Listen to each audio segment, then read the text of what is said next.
Assalamualaikum dan salam bahagia. Kita bersama lagi dalam Ruang Bicara yang dibawakan kepada anda tentunya di Bernama TV. Dan kita memilih satu topik yang cukup relevan sebenarnya, satu topik yang cukup penting. Dan topik yang kita pilih ialah geng ustaz menyokong kempen Jom Vaksin. Dan kenapa kita memilih topik ini? Sebenarnya ini ekoran daripada kenyataan yang telah pun dikeluarkan oleh Baginda Sultan Selangor hari ini, di mana Baginda menyatakan rasa kecewa Baginda kerana terdapat golongan tertentu ataupun golongan anti-vaksin di Selangor yang begitu gairah menyebarkan berita-berita palsu berkaitan dengan vaksin COVID-19. Dan ini dilakukan dalam usaha mereka untuk menakut-nakutkan rakyat Selangor terutamanya untuk menerima suntikan vaksin COVID-19. Dan hari ini juga kita mungkin masih ingat lagi kenyataan yang dikeluarkan oleh Raja Muda Perlis yang menyatakan bahawa beliau mahu supaya rakyat Perlis terus menyokong kempen vaksin yang dilakukan oleh kerajaan, dan Baginda juga mahu supaya rakyat Perlis terus mengikuti ataupun mematuhi SOP yang telah pun ditetapkan.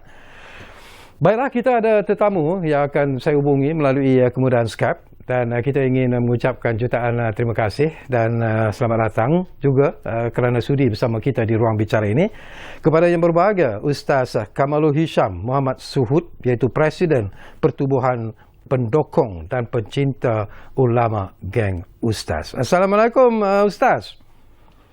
Waalaikumsalam warahmatullahi. Ustaz, saya tahu memang agak sibuk sebenarnya sekarang ini, tapi mungkin penting jugalah Ustaz ya, kalau kita dengar daripada apa yang disebut oleh Baginda Sultan Selangor hari ini. Baginda juga merasa begitu kecewa sebenarnya dengan golongan-golongan tertentu yang menggunakan media sosial terutamanya untuk memberikan pandangan-pandangan yang tidak tepat sebenarnya, dan golongan ini dianggap sebagai golongan anti-vaksin. Tetapi pelbagai pandangan juga dilontarkan dan mereka menggunakan isu-isu agama terutamanya Ustaz ya, untuk menakut-nakutkan rakyat. Jadi mungkin pandangan dan juga pendirian Islam itu harus diperjelaskan Ustaz mengenai pengambilan vaksin untuk menghindari penyakit. Komen daripada Ustaz. Assalamualaikum warahmatullahi ta'ala wabarakatuh. Waalaikumsalam. Bismillahirrahmanirrahim. Alhamdulillahirabbil alamin. Wa bihi nasta'in ala umuri dunya waddin, amma ba'd. Yang saya hormati lagi saya kasihi host TV bernama kita Tuan Syarkawi bin Jirim. Terima kasih. Seluruh para penonton yang dikasihi oleh Allah Subhanahu wa taala. Apabila kita membincangkan tajuk yang sangat penting ini, kita melihat, saya nak ambil satu ayat daripada Al-Quran, daripada surah Ar-Ra'd ayat 11. Allah menyebut ba'da a'udzubillahi minasyaitonir rajim, innallaha la yughayyiru ma biqaumin hatta yughayyiru ma bi anfusihim. Allah tidak akan mengubah nasib sesuatu kaum itu sehingga kaum itu merubah nasib dia sendiri. Lalu daripada ayat ini kita faham Islam mengajar kita bermuamalah dalam apa jua keadaan, ketika aman, ketika darurat, ketika senang, ketika payah, dan ketika berhadapan dengan pandemik. Antara yang diajarkan oleh Islam apabila berhadapan dengan wabak, dengan pandemik, maka kita diajar supaya berdoa, supaya bertawakal, supaya berusaha, supaya berikhtiar. Ayat tadi menjurus kepada perkara ruang lingkup yang dibenarkan oleh Islam supaya berikhtiar. Dan berikhtiar dalam Islam merupakan perkara yang wajib. Maka kajian kita lihat pada hari ini, bila kita merujuk kepada penggunaan vaksin. Vaksin ini merupakan perkara yang telah diuji. Kalau kita ambil kepada keberkesanan, kita panggil vaksin efikasi. Bahawa kejayaannya iaitu 95%. Kalau ada kata-kata toksid, kata-kata buruk mengenai vaksin, mereka mengambil, mendengar sana dan sini, mereka membawa berita-berita yang palsu. Apakah sandaran mereka? Dalam Islam, kita ada sandaran kita. Lalu dalam keadaan kita bertawakal pun diajar oleh Rasulullah SAW supaya kita berusaha. Bukan maksud tawakal itu berdoa, berserah diri. Ada seorang sahabat, satu masa, dia biarkan unta dia berjalan. Nabi tanya, kenapa aku bertawakal? Nabi kata, iqilha thumma tawakal. Nabi kata, kamu ikat, barulah kamu bertawakal. Itu konsep tawakal, iaitu gabungan daripada apa yang kita sebut berdoa, kemudian berikhtiar dan berusaha. Dan apa pun pandangan-pandangan yang kita dengar hanya segelintir kecil yang kadang-kadang mereka cuba membuat pandangan-pandangan yang negatif. Betul. Jadi kita ni, geng ustaz, yang kita buat sekarang ini, kita nak menjadi vaksin, kita menjadi benteng kepada negara kita dalam berhadapan dengan apa tomahan-tomahan, agenda-agenda yang kadang-kadang kita pun tak faham apakah motifnya, agar kita dapat menyelamatkan negara. Maka tema kita, visi kita, menyelamatkan ummah dalam suasana yang kita buat pada hari ini, dengan kita menggerakkan NGO, NGI, dan juga kita bersama dengan agensi kerajaan, kita turun bersama dengan rakyat, pimpinan masyarakat, hatta termasuk kita berjumpa dengan pimpinan masyarakat yang bukan Islam. Kita pergi ke Tokong, baru-baru ini 3 tempat di Tumpat, untuk kita menerangkan dan mengajak mereka bersama untuk menjaga negara ke arah kesejahteraan ummah, insya-Allah. Alhamdulillah. Baik, sesuatu yang menarik jugalah Ustaz Kamalul ya.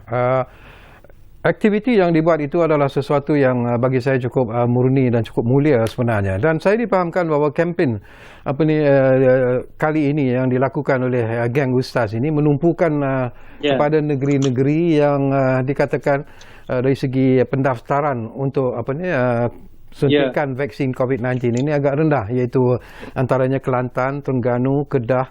Jadi mungkin di negeri-negeri ini apa sebenarnya yang disebarkan kepada rakyat di negeri-negeri ini supaya mereka menyahut pelaksanaan suntikan suntikan untuk vaksin COVID-19 ini, Ustaz. Okey. Kalau kita melihat kepada perangkaan rakyat yang menerima suntikan vaksin, dari sudut kesedarannya pada negeri-negeri yang kita rasa pencapaian internetnya bahagian hulu dalam keadaan yang terkebelakang, mereka agak ketinggalan. Yang kedua, bila kita lihat kadang-kadang mereka mendapat maklumat yang salah mengenai kebaikan vaksin dalam kehidupan mereka.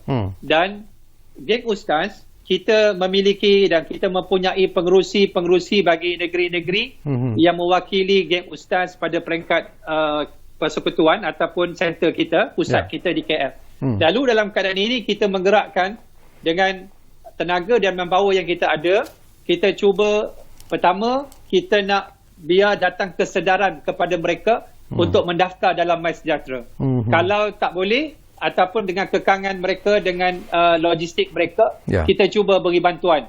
Yang keduanya, di tempat-tempat yang memerlukan bantuan macam manpower, kita berhubung dengan Yayasan Amal Malaysia.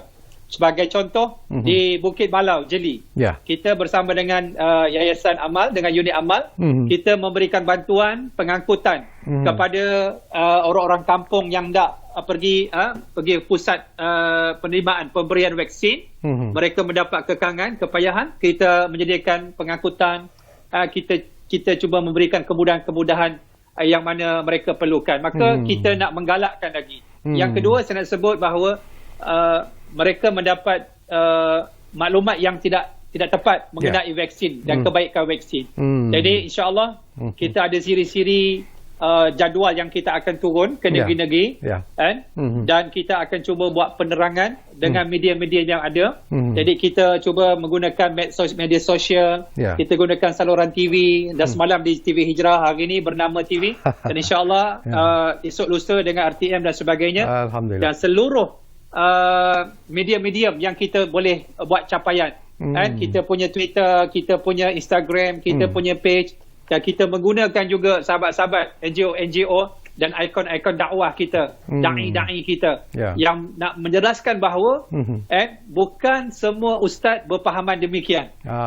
Bahawa pahaman yang dibawa oleh segelintir kecil itu merupakan pahaman yang minoriti, pahaman yang tidak tepat, ambilan yang tidak jelas. Dalam kaedah Islam mengajar kepada kita al-yaqin la yuzalu illa bil yaqin. Benda yang yakin tak boleh kita tolak dengan satu perkara melainkan dengan keyakinan. Tak boleh satu perkara al-yaqin yuzalu bisyak. Benda yang yakin tak boleh kita tolak dengan perkara yang ragu-ragu. Agak-agak, hearsay, tengok-tengok tak boleh. Dengar-dengar tak boleh. Sebab kita ada cara. Sebab Betul. Islam dia ada kaedah-kaedah yang diajarkan kepada kita macam mana kita berhadapan dengan satu perkara, ada ambilan hukum, ada pandangan pakar-pakar perubatan, digabung jalinkan menjadi satu kombinasi yang baik untuk kita fahamkan bahawa inilah Islam ni agama yang cukup sempurna dan komprehensif. Setakat ini Ustaz, respon dan juga sambutan daripada masyarakat terutamanya di Kelantan, Terengganu dan juga Kedah untuk projek kempen Jom Vaksin yang dianjurkan oleh geng Ustaz ini. Apakah Ustaz merasakan bahawa ianya mencapai seperti apa yang diidamkan ataupun diinginkan oleh geng Ustaz? Alhamdulillah. Maknanya pencapaian kita walaupun dalam tempoh yang sangat singkat ini, kita sudah melihat pencapaian-pencapaian yang baik dan kita pun telah berjaya berjumpa dengan pimpinan-pimpinan masyarakat, khususnya pondok-pondok. Baru-baru ni kita turun ke beberapa pondok kita pergi ke mana? Galang Emas Tumpat, ke pondok mana lagi? Bata Hilir, Pasir Emas. Kita jumpa dengan Tuan Guru Haji Awang iaitu pengerusi Pondok Malaysia. Dan insya-Allah kita susun lagi siri-siri penerangan kita kepada beberapa tempat lagi. Dan kita telah berbincang dengan beberapa tok-tok guru yang alhamdulillah telah bersama dengan kita, telah mengeluarkan video, telah mengeluarkan statement, telah mengeluarkan seruan-seruan mengajak kepada rakyat supaya menerima vaksin sebagai satu perkara yang sangat penting. Kerana vaksin ini kita nak menjaga bukan diri kita, bahkan kita menjaga seluruh masyarakat dan negara. Inilah konsep yang diajarkan dalam Islam. Menjaga nyawa itu satu kefarduan dan kerja-kerja membawa manusia menjaga nyawa dan juga nyawa orang lain juga satu perkara yang wajib yang dituntut. Dan insya-Allah kita akan lebih agresif lagi dan kita akan rancang dengan perancangan yang lebih kemas lagi dengan bantuan-bantuan sahabat NGO dan NGI dan juga NJC kerajaan, insya-Allah. InsyaAllah. Baik, menarik Ustaz Kamalul Hisham, tapi seperti biasalah kita diarah untuk berehat dulu buat seketika, tapi Ustaz jangan ke mana-mana dan anda juga jangan ke mana-mana. Kembali semula sebentar saja lagi bersama kami di Ruang Bicara yang kami bawakan kepada anda Bernama TV tentunya. Jumpa lagi.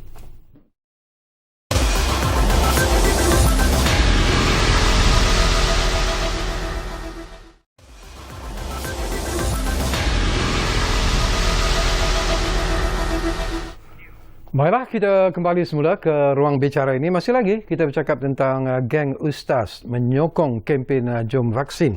Dan kita masih lagi bersama dengan tetamu yang berbahagia, Ustaz Kamalul Hisham Muhammad Suhud, iaitu Presiden Pertubuhan Pendokong dan Pencinta Ulama Geng Ustaz.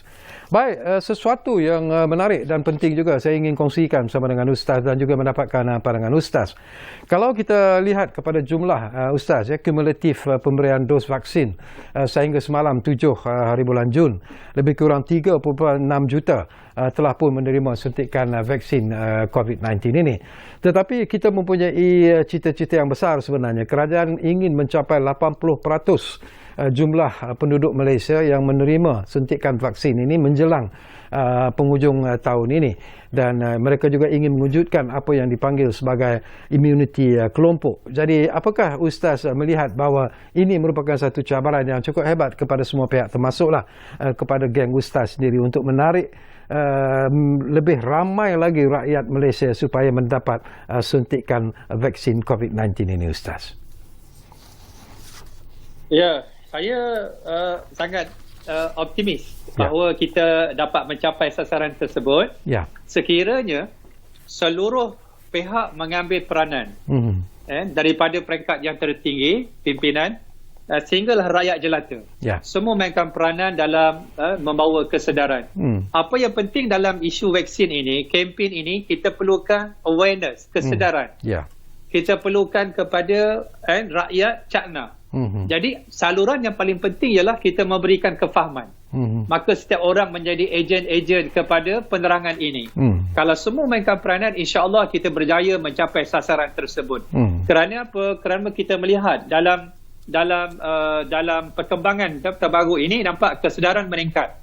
Dan golongan yang anti vaksin ini kita dapat lihat dia semakin mengecil apabila tokoh-tokoh masyarakat telah ke depan dah memberikan statement mereka mengenai persetujuan mereka dengan pengambilan vaksin ini. Maka kalau kita lihat majoriti yang kena COVID kes ini 58% orang Melayu. Dan kalau kita lihat orang yang merasa berat untuk mengambil vaksin juga orang Melayu. Maka orang Melayu ini kalau kita berikan kesedaran, khususnya kita dapat bersama dengan kita iaitu para pemimpin masyarakat dan juga kerajaan sendiri dia memberikan kepada kita sokongan yang kuat, insya-Allah kita galin jabungkan, kita boleh menghasilkan satu momentum yang kuat. Saya sangat optimis dan sangat yakin insya-Allah kita boleh dan kita mampu jayakan. Dalam gerakan yang kita buat hari ini pun Geng Ustaz sebagai satu NGO kecil saja.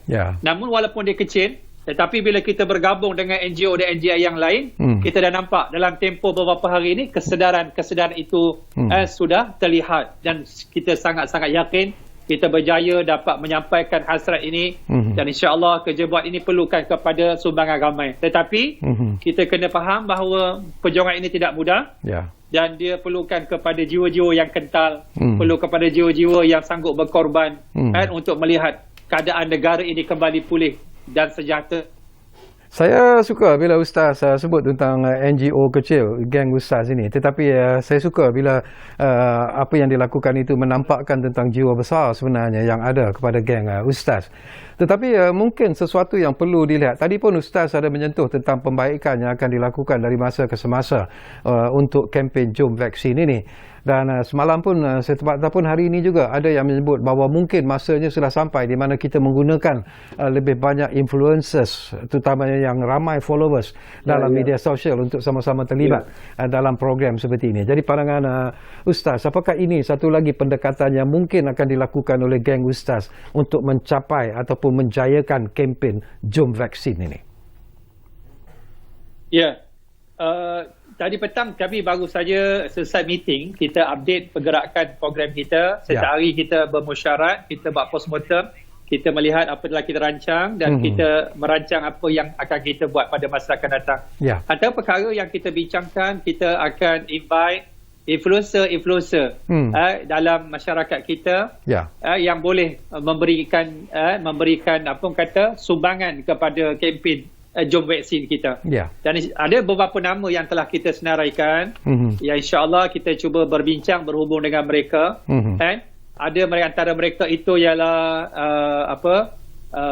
artis, ada antara mereka itu para pendakwah terkenal, mereka-mereka yang mendapat hati pada masyarakat.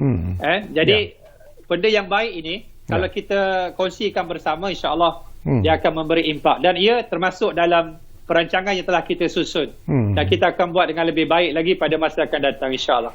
Dan apakah geng Ustaz juga akan mengambil ataupun akan terus mengambil langkah dalam usaha untuk mematahkan pandangan-pandangan negatif yang dikeluarkan oleh kumpulan anti vaksin ini, terutamanya dalam media sosial itu sendiri? Apakah geng Ustaz juga ada sebenarnya orang-orang yang boleh melawan statement yang dibuat, laporan-laporan palsu yang dibuat oleh geng-geng anti vaksin ini, Ustaz? Bila kita tengok nama penuh bagi geng Ustaz ini ialah pendokong dan pencipta ulama. So-called geng Ustaz. Jadi kalau di sana ada anti-vaksin, anti-vaksin itu kita anggap sebagai toksik, maka geng Ustaz akan menjadi vaksin kepada toksik tersebut. Maka kita akan menjadi benteng dan perisai daripada golongan anti-vaksin ini. Dan kita akan berhadapan dengan mereka dengan cara yang terbaik, dengan hujah-hujah kita, dengan data-data kita, penerangan-penerangan kita, dengan hukum-hukum kita. Maka dalam hal ini jelas, dalam Islam, apa yang mereka sebutkan itu satu benda yang tidak ada asas yang kuat. Tetapi apa yang kita ada, dengan keputusan-keputusan telah diputuskan oleh pihak berwajib, yang ada autoriti, muzakarah kebangsaan, majlis fatwa kebangsaan, dan juga perkara-perkara ini perkara-perkara yang sangat kuat. Ya. Bahawa kita bersama dengan kerajaan dalam perkara-perkara yang baik untuk kita menjadi rakyat yang baik. Dan Nabi sebut khairun nas anfa'uhum linas. Ya. Sebaik-baik manusia yang bermanfaat untuk manusia yang lain. Maka dalam suasana hari ini yang kita dilanda wabak, diuji oleh Allah, maka rakyat yang baik dia menyokong apa saja yang dibawa oleh kerajaan, perkara yang baik untuk kita mengukuhkan keadaan untuk kesenangan, manfaat, kesejahteraan kita bersama. Dan insya-Allah dan Ustaz akan menjadi benteng dan perisai kepada mana-mana anti vaksin, pahaman-pahaman ini yang cuba mencalarkan atau menggagalkan kempen jom vaksin ini, insya-Allah. Baik, menarik. 1 minit saja masa yang tinggal Ustaz, sayang sekali, tapi ialah masa sentiasa mencemburui kita. Di penghujung ini, seruan dan juga harapan Ustaz serengkas-rengkasnya kepada semua rakyat Malaysia. Akhirnya saya nak sebut dalam sebuah syair bahasa Arab menyebut mata yatimul bunyanu yauman tamamuhu idza kunta tabnihi wa ghairuka yahdimu. Bilakah akan terbenanya sebuah bangunan kalau engkau membina yang lain meruntuh? Dan kita kalau tidak boleh menjadi vaksin, jangan menjadi toksin. Kalau tidak boleh membina, jangan meruntuh. Kalau tidak boleh menampal, jangan merobek. Kalau tidak boleh menolong, jangan menghalang orang yang cuba menolong. Wallahu a'lam. Menarik. Terima kasih banyak-banyak kepada yang berbahagia Ustaz Kamalul Hisham Muhammad Suhud kerana sudi bersama kami di ruang bicara ini, dan sesungguhnya lah saya cukup berterima kasih dan cukup bangga dengan apa yang dilakukan oleh geng Ustaz, dan saya berdoa semoga hasrat murni yang ingin dilakukan oleh geng Ustaz itu insya-Allah akan diredai oleh Allah Subhanahu Wa Taala, dan sudah pastilah sesuatu yang baik itu tentunya juga akan menghasilkan sesuatu yang cukup baik bukan saja kepada umat Islam di negara kita, tetapi kepada seluruh rakyat Malaysia yang sedang menghadapi cabaran yang cukup hebat bila kita bercakap tentang wabak COVID-19 ini. Jadi terima kasih kepada Ustaz, dan tentunya kami juga berterima kasih kepada anda semua yang menumpukan perhatian bersama kami di ruang bicara ini. Dan jangan lupa, seperti apa yang disebut oleh Ustaz tadi, kita masih lagi menghadapi cabaran yang cukup hebat menentang pandemik COVID-19 ini. Jadi selalu kami pesan, kita jaga keluarga kita jaga negara kita. Patuhi SOP yang ditetapkan. Jumpa lagi.